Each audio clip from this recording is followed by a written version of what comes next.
말씀 보겠습니다. 느헤미야 7장 우리 73절 한 절의 말씀입니다. 우리 한 절 말씀을 다 함께 우리 합독하도록 하겠습니다. 이와 같이 제사장들과 레위 사람들과 문지기들과 노래하는 자들과 백성 몇 명과 느비딘 사람들과 온 이스라엘 자손이 다 자기들의 성읍에 거주하였느니라. 아멘. 이 시간 시온 중창단에서 특송 하시는 거죠? 네.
아멘.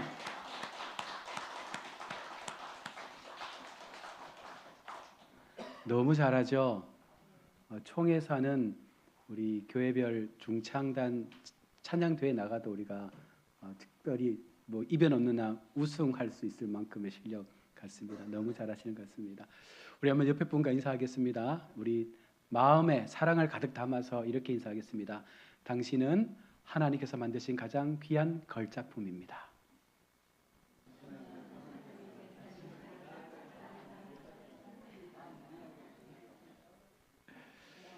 네, 우리 오늘 온 세대 예배를 함께 예배하는데요. 우리 자녀들이 하나님 앞에 정말 귀한 걸작품으로 세워져 가길 바라고, 또 우리 성도들도 하나님 앞에 가장 귀하고 복된 그와 같은 모습으로 마지막까지 그렇게 사용되어지기를 바랍니다. 오늘 말씀의 제목이 사람을 세우는 공동체입니다. 우리가 하나님의 일을 하면서 어느 한 큰 산을 넘고 나면 이야 이제 됐다라고 우리가 잠시 그 모든 그 긴장감을 풀 때가 있지 않습니까? 그런데 그렇게 해서는 절대 믿음이 성장할 수가 없습니다. 이 신앙 여정이라는 것은 긴장의 연속이거든요. 어떻게 언제 우리 상황 가운데 어떤 문제가 들이닥칠지 몰라요. 지금 현재 있는 문제를 해결했다고 해서 더 이상 문제가 일어나지 않는 것이 아닙니다. 지금 이스라엘 백성들이 모든 것을 다 이뤄 놓았습니까? 지금 한 것이라고는 예루살렘 성벽을 재건한 것 말고는 아무것도 지금 한 것이 없습니다. 성벽만 가지고 예루살렘의 회복을 이뤘다 말할 수 있겠습니까? 그럴 수 없습니다. 성벽도 있어야지만 여러분 더 중요한 것이 무엇입니까? 그 성벽을 지킬 수 있는 사람들이 그 속에 있어야 하는 것입니다. 성벽과 더불어 그것을 든든하게 지킬 수 있는 사람들이 그 속에서 영적으로 성장해야 되고, 그 속에서 연합되어야 하고, 그 속에서 온전한 하나님을 향한 믿음의 연합들이 일어나게 될 때 완벽한 하나님의 재건 역사가 일어나게 되는 것입니다. 여러분 교회도 마찬가지죠. 여러분 교회가 건물이 있고 조직이 있고 좋은 프로그램이 있다고 해서 교회가 완성된 것입니까? 모든 것을 갖춘 교회라 말할 수 있습니까? 그럴 수 없습니다. 건물이든 조직이든 이 프로그램은요 어떻게 보면 성벽에 불과한 거예요. 하드웨어에 불과한 것입니다. 진정으로 여러분 필요한 것은 무엇입니까? 그것을 잘 활용할 수 있는 믿음을 가진 참 하나님의 사람들이 그 속에 있어야 진정한 교회의 역할을 감당할 수 있는 것입니다. 진짜 깨어있는 성도, 진짜 하나님을 향하여 믿음의 예배를 드릴 수 있는 성도, 모든 관심이 하나님 앞에 집중되어 있는 성도, 하나님께로부터 받은 사명을 이뤄내기 위해서 마지막 순간까지 하나님 앞에 긴장의 줄을 놓지 않는 그와 같은 하나님의 백성들이 많아질 때 여러분 그와 같은 교회가 하나님 앞에 진정한 부흥을 경험하게 되는 것입니다. 느헤미야서는요 7장 6장까지는 이 외관에 집중되어 있었습니다. 성벽을 재건하는 일에, 무너진 성벽을 세우는 일에 모든 관심이 집중되었다면 이제 7장부터는 이 성경의 초점이 건물에서 사람으로 옮겨지고 있습니다. 예수님께서 3년 공생애 동안 하신 일이 무엇입니까? 바로 제자를 삼는 것이었습니다. 하나님은 제자를 통해서 이 땅 가운데 수많은 사람들이 하나님께로 돌아올 수 있는 길을 열어주기 위해서 사람을 세우는 일에 모든 그 시간들을 다 투자한 것입니다. 이스라엘 백성들이 예루살렘 성벽을 재건한 것과 마찬가지로 한국교회도 지난 수년 동안 한국교회는 많은 교회들을 세워왔습니다. 화려하고 아름다운 교회들, 수많은 교회들이 모든 도시마다 모든 지역마다 세워졌습니다. 여러분 농촌만 가봐도 교회가 없는 곳이 없어요.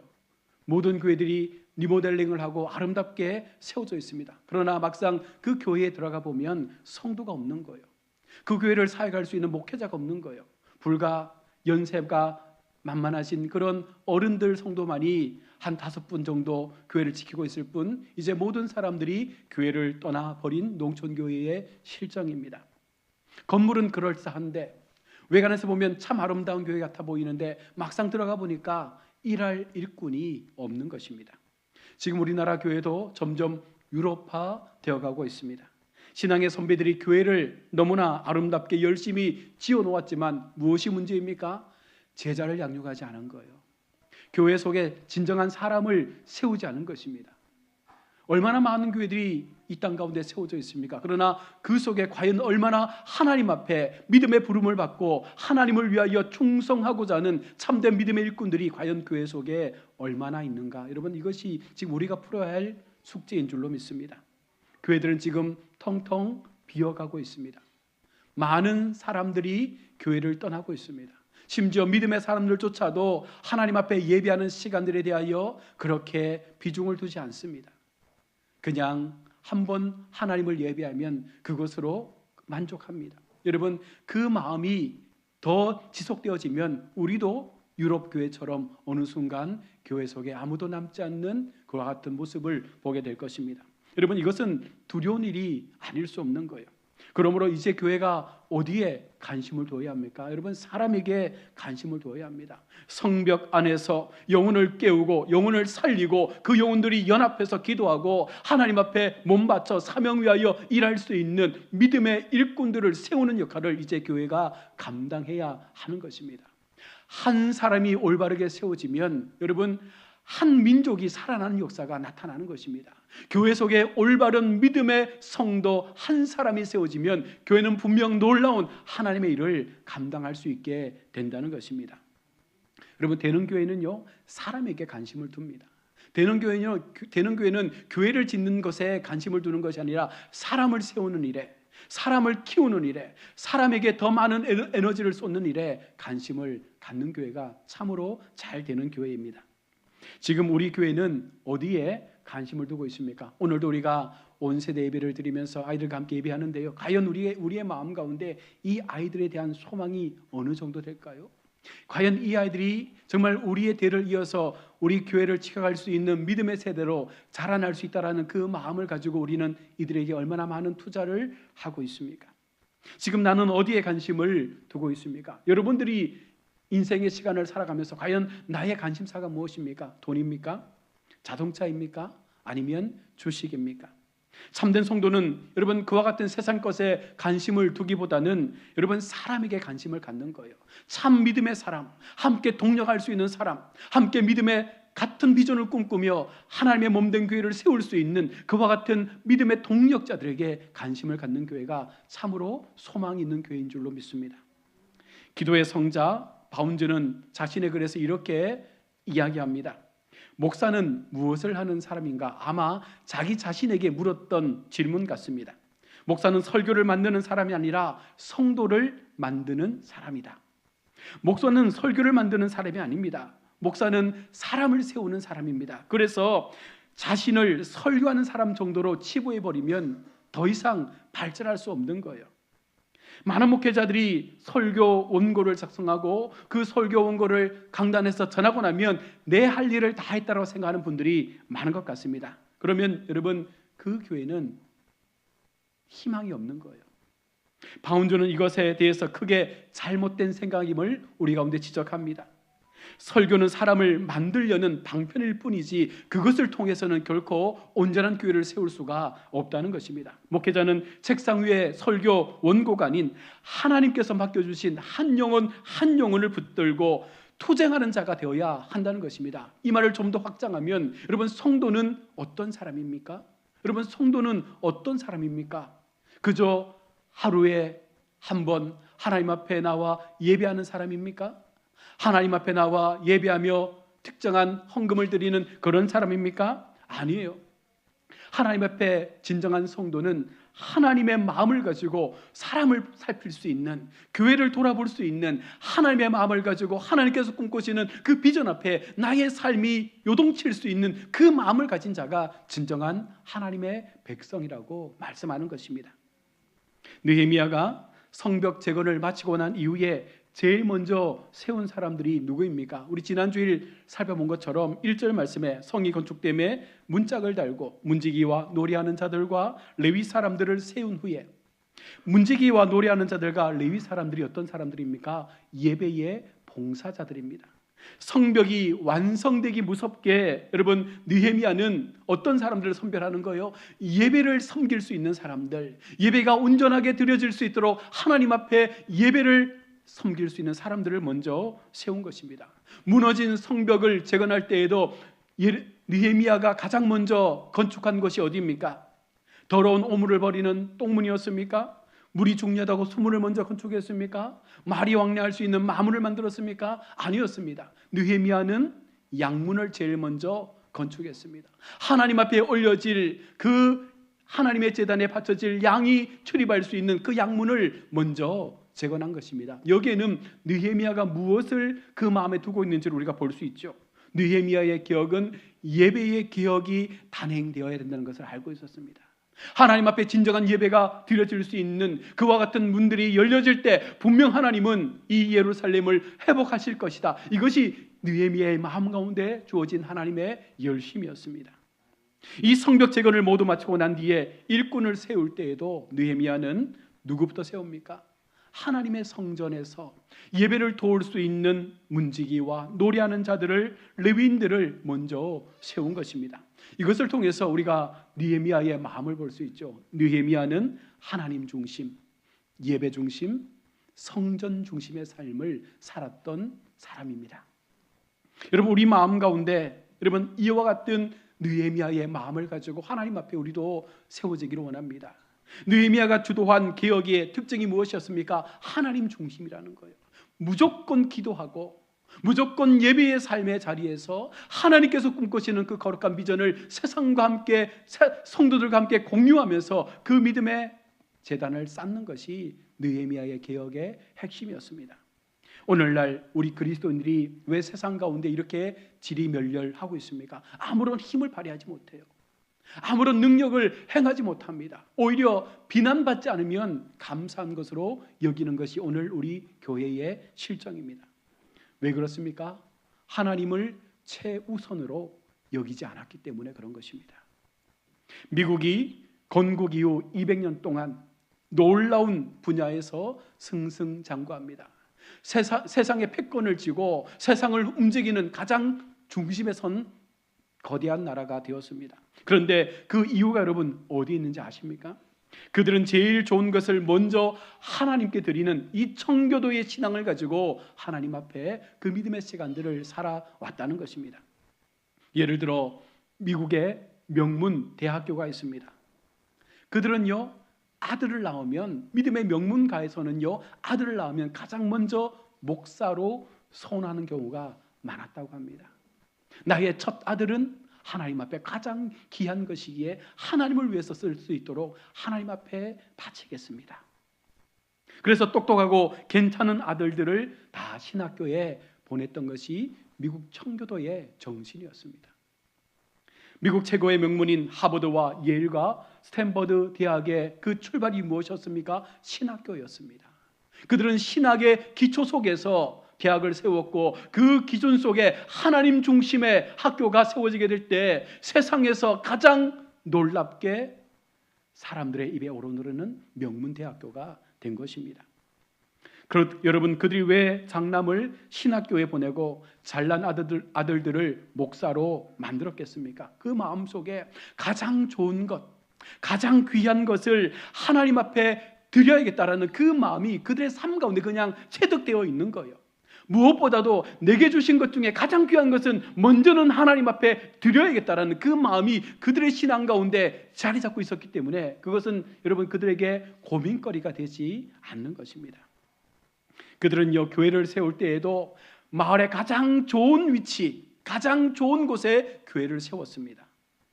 그들은요, 청교도의 신앙을 통해서 하나님 앞에 이 같은 마음을 가지고 살아왔던 거예요. 1년의 추수를 거둬들일 때에도 그 추수감사의 시간에 하나님 앞에 가장 좋은 것을 믿음으로 바쳤던 그 삶을 하나님께서 어찌 복 줄 수 없겠습니까?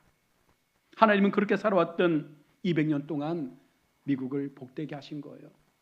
월남전에서 첫 패배를 맛보기 전까지 미국은요, 계속적으로 하나님의 복을 받으며 살아왔습니다. 어느 순간 그들 속에도 믿음이 무너지기 시작한 거예요. 하나님의 마음이 조금씩 떠나기 시작하고 그 거대한 하나님의 복의 삶에서 그 마음들이 부서지기 시작할 때 하나님은 미국을 한 번씩 한 번씩 때리기 시작합니다.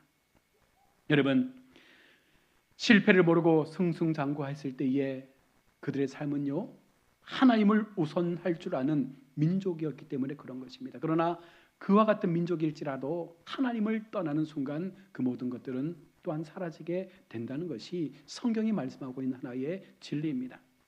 우리 한국교회도 처음은 청교도의 신앙으로 신앙을 시작했습니다.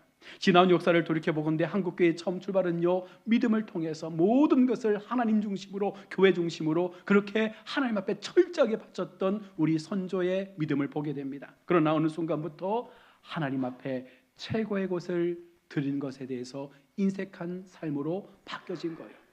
좀 살만해지고 우리의 시간들이 좀 윤택해지니까 어느 순간부터 이제는 하나님 앞에 집중하기보다는 내 삶에 더 많은 시간들을 집중하게 된 것입니다. 우리나라 성도들이 유달리 기도에 열심이 많고 또 열심히 모이는 것은 사실이지만 하나님께 좋은 것을 드리는 그 마음들이 어느 순간부터 우리 속에서 사라지기 시작했습니다. 여러분, 어쩌면 그때부터 교회는 내리막길을 걸었는 줄도 모르겠습니다. 우리는 아들을 낳으면 여러분 어떤 마음이 들어요? 좋은 아들, 똑똑한 아들, 정말 내게 귀한 아들이 생기면 우리는요, 그 아들이 조금만 뭔가 좀 싹이 보이면 의사시키려고 하잖아요. 판검사 시키려고 하잖아요. 외교관, 사업가, 교수, 과학자, 예술가, 수많은 직종들에서 좀 이름 내고 좀 두각을 드러낼 수 있는 그런 자리에 세기를 원하는 거예요. 그 목적이 무엇입니까? 하나님 때문입니까? 아니에요. 그렇게 해야 잘 살 수 있다는 거예요. 그런 직종에 들어가야 편안히 살 수 있다는 거예요. 정 안 되면 공무원이라도 해라. 그게 가장 안정적이다. 여러분, 이것이 우리 기성세대가 가지고 있는 자녀들에게 심어주는 믿음의 모습입니다. 과연 이와 같은 모습을 가지고 우리가 어떻게 거룩한 세대를, 건강한 세대를 세울 수 있겠습니까? 그러다 보니 어느 순간부터 이제는 신학교에 지원하는 학생들의 모습이 어떻습니까? 모든 것이 다 그런 건 아닙니다. 모든 삶이 다 그런 건 아니고요. 할 일 없는 사람들, 갈 곳 없는 사람들, 모든 것에 실패한 사람들, 이제 마지막이라고 생각하는 사람들이 신학교에 지원해서 이게 하나님의 길인가 보다 그렇게 선택하는 경우가 많아졌습니다.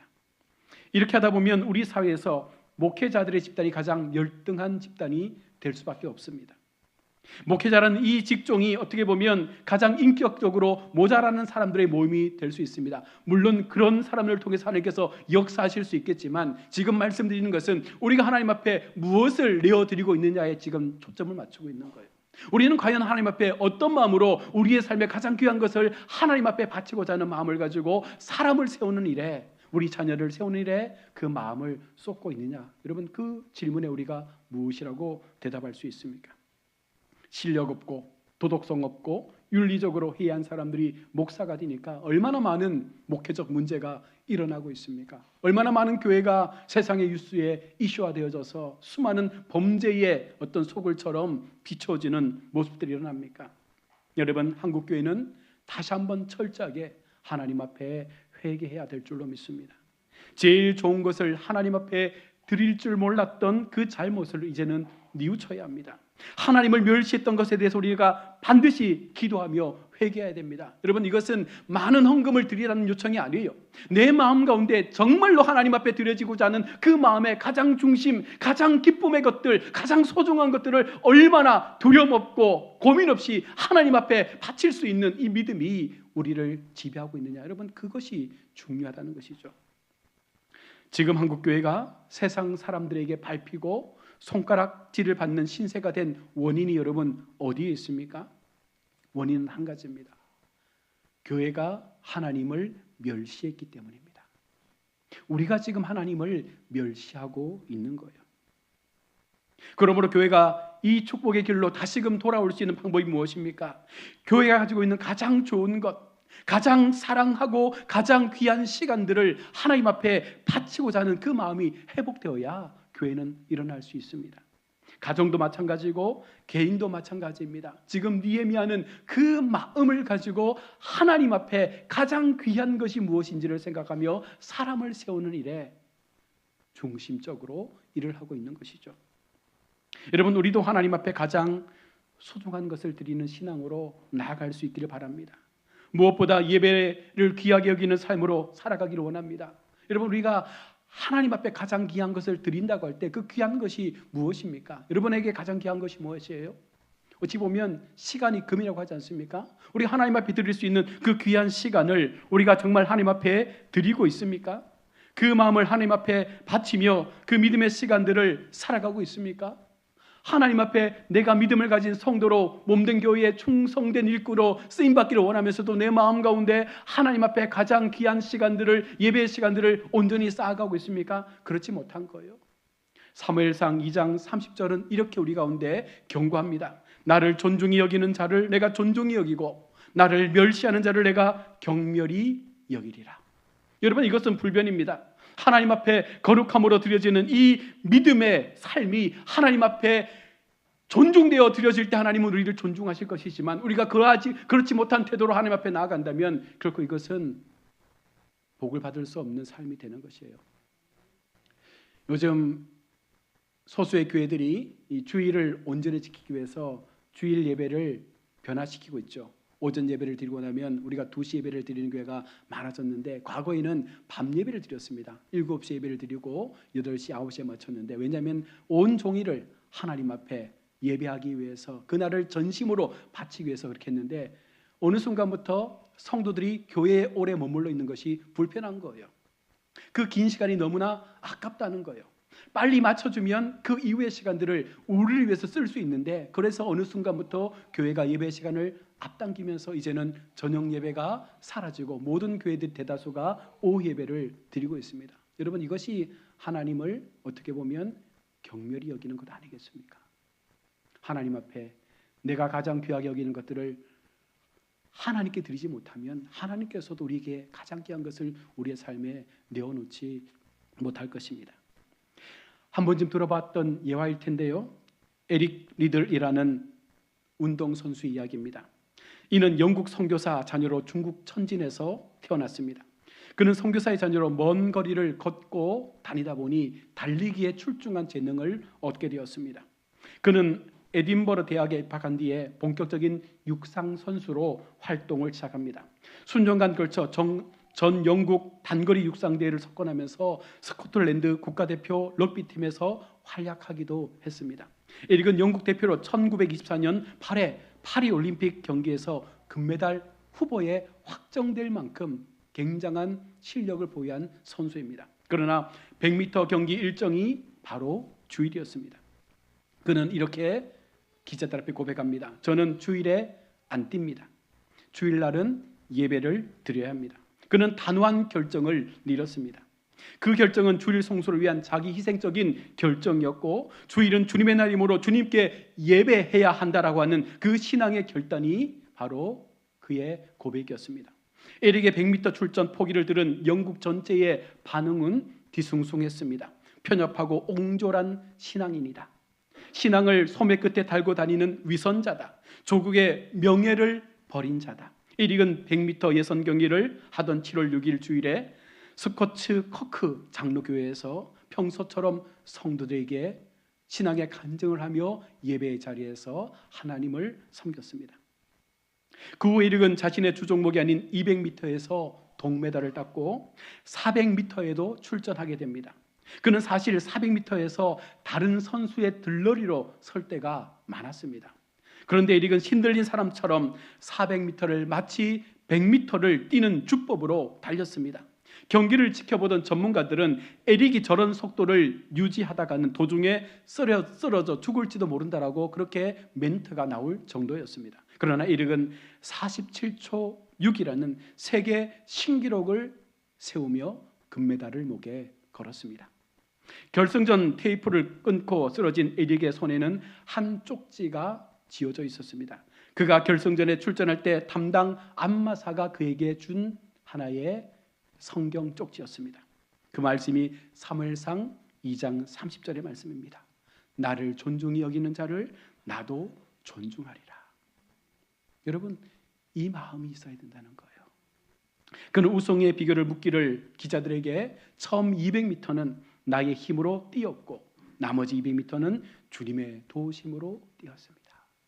여러분, 우리가 하나님 앞에 가장 귀한 것을 드리면 하나님께서도요 우리에게 그 가장 귀한 것을 받으시고 내게 가장 귀한 삶을 살아갈 수 있는 은혜를 주시겠다 약속하고 있는 것입니다.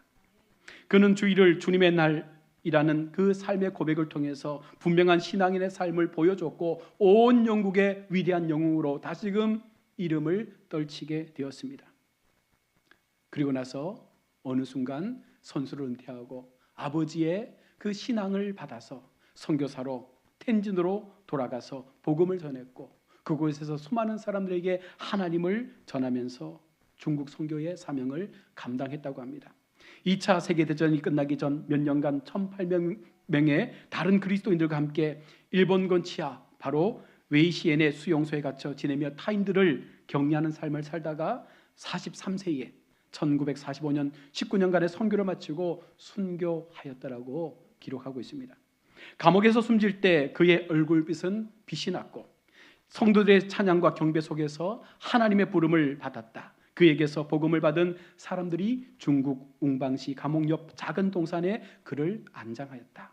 이들은 하나님의 말씀에 순종한 삶을 실천함으로 자신의 인생을 멋지게 마무리하였다. 여러분, 교회 속에 이런 사람들이 많아져야 되는 거예요. 우리는 입술로 하나님을 예배하는 사람들이 아닙니다.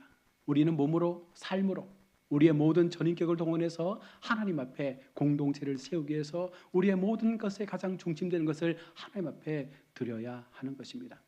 조금 불편하게 들릴 수 있겠지만 여러분, 주일날 돈을 버는 것, 주일날 학원을 가는 것, 주일날 공부를 하는 것, 주일날 무언가 나를 위한 자기개발하는 것, 그것이 뭐 잘못된 것이냐 말할 수 있겠지만 물론 잘못된 것 아닙니다. 그러나 우리가 하나님의 편에서 생각을 하자는 것입니다. 하나님께서 그날을 우리에게 허락하셨고 그날만큼은 너와 내가 만나자라고 말씀했는데 우리가 그조차도 행하지 않으면서 하나님 앞에 나의 가장 귀한 것을 드린다라고 여러분 고백하는 것 자체가 위선이고 하나님을 경멸히 여기는 거예요.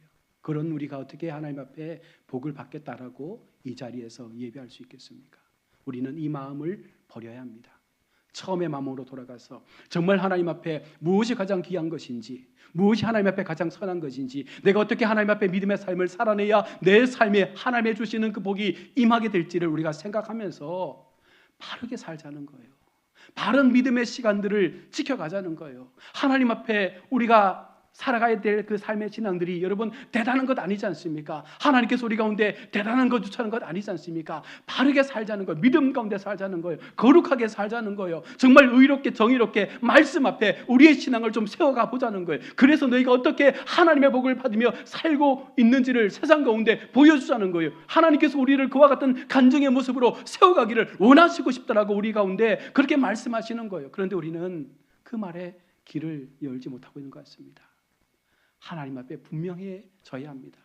하나님 앞에 우리의 신앙이 분명해져야 합니다. 그 마음이 조금도 변함없이 하나님 앞에 분명하게 세워서 이제는 우리의 어떤 그 외형적인 부분이 아니라 내면의 중심을 붙잡고 교회를 세우기 위해서, 가정을 세우기 위해서, 사람을 세우기 위해서 하나님 앞에 이 같은 마음으로 모여서 예배할 수 있는 거룩한 교회, 우리 교회가 될 수 있기를 원합니다. 그러면 반드시 하나님은요 우리 교회를 더 놀라운 은혜 가운데 여러분의 삶과 여러분의 가정과 여러분의 기업과 일터를, 여러분의 자녀들을 더 복되고 아름다운 삶으로 가장 높고 위대한 자리로 올려놓으실 줄로 믿습니다. 여러분, 이것이 믿음이에요.